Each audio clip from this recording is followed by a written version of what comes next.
सिखाते रहो। ये जाम का झाड़ है, ये देखो जाम के फल भी आते हैं और जाम का पत्ता आता है, इसे अमरुद भी बोलते हैं। दोस्तों भाइयों, इसमें खूबी क्या रख दिया अल्लाह।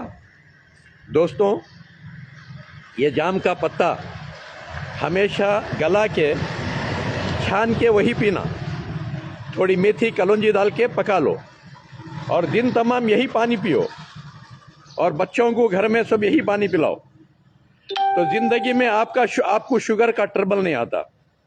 आपको ज़िंदगी में शुगर कम और ज़्यादा नहीं होता। और दूसरा, आपके दांत हमेशा मजबूत रहती, दांत की खराबी नहीं आती।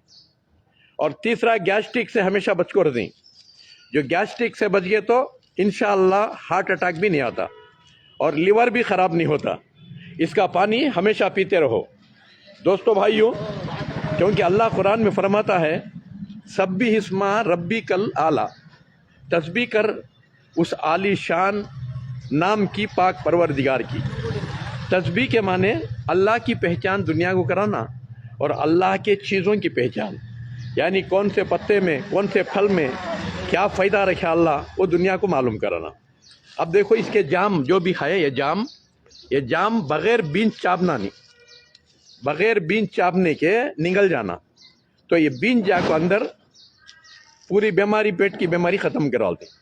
और यह जाम का पत्ता ले लो, लौंग और जो है काला नमक, लौंग और कलौंजी डालकर पाउडर बनाओ।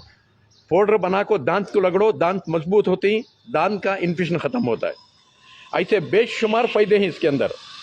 दोस्तों भाइयों, अल्लाह की पहचान कर लेते रहोगे, अल्लाह की चीज़ों की पहचान कर लेते रहोगे, दुनिया को कराते रहोगे, हमेशा तंदुरुस्त रहेंगे, खूबसूरत रहेंगे।